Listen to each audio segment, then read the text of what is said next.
যেহেতু wedding season চলছে আর আমি ওয়েডিং ব্লগ দিব না, এমন কি হতে পারে বলো তো? আমি ঢাকায় চলে গিয়েছিলাম আমার একদম বেস্ট ফ্রেন্ডের বিয়ে খাওয়ার জন্য। আমার ছেলে ফ্রেন্ড বলতে ওই আছে একদম বেস্ট ফ্রেন্ড, না না সরি সরি আরেকজন আছে, ও আবার রাগ করবো ওর কথা না বললে। সো যাই হোক, আমার বেস্ট ফ্রেন্ডের বিয়ে ছিল, ওর বিয়েটা হয়েছিল ঢাকায়। সো আমরা কিন্তু ঢাকায় চলে গিয়েছিলাম, ফার্স্টে হোটেলে উঠেছিলাম, হোটেলে উঠে আমরা রেডি টেডি হয়ে গেলাম ওর বিয়ের জন্য। এবং ওর বিয়ের ভ্যানুতে আমরা চলে গেলাম। আমি, আমার আরেকটা ফ্রেন্ড, যেটার কথা বলছিলাম যে আমার আরেকটা ছেলে ফ্রেন্ড আছে, ও সহ ছিল আমাদের সাথে। ওর নাম হচ্ছে হুমায়ুন।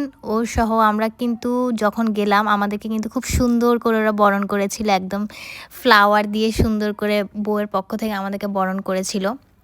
ওই ক্লিপসটা আসলে আমি নিতে ভুলে গিয়েছি, যার কারণে ভিডিওতে অ্যাড করতে পারি নাই। আর ভাই, এটা হচ্ছে মূলত একটা পুরান ঢাকার বিয়ে ছিল। পুরান ঢাকার বিয়ের খাবার এত জোস হয় আমার জানা ছিল না। পুরান ঢাকার বিয়ে আমি কখনোই খাই না, এই ফার্স্ট আমি পুরান ঢাকার বিয়ে খেয়েছি। ওদের কাচ্চিটা আমার জামাইয়ের এত বেশি পছন্দ হয়েছে, ও তো পুরাই ওদের কাচ্চির টপ ফ্যান হয়ে গেছে। যাই হোক, খুবই মজা করে আমরা তিনজন খেয়েছিলাম, খুবই জোস ছিল খাবারগুলো, এবং আমরা অনেক অনেক খাবার খেয়েছিলাম সেই দিন।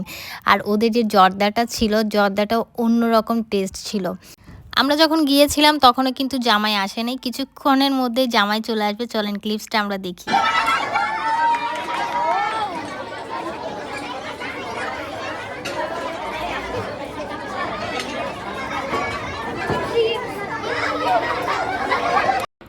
তো এটা হচ্ছে আমার ফ্রেন্ড, এবং এটা হচ্ছে আমাদের নতুন ভাবি। আমার ফ্রেন্ডের ওই দিনই আক্ট হয়েছিল, মানে এর আগে আক্ট হয় নাই। তো আপনারা সবাই দোয়া করবেন এই নিউলি ম্যারিড কাপলের জন্য, যাতে তারা সুখে শান্তিতে থাকতে পারে।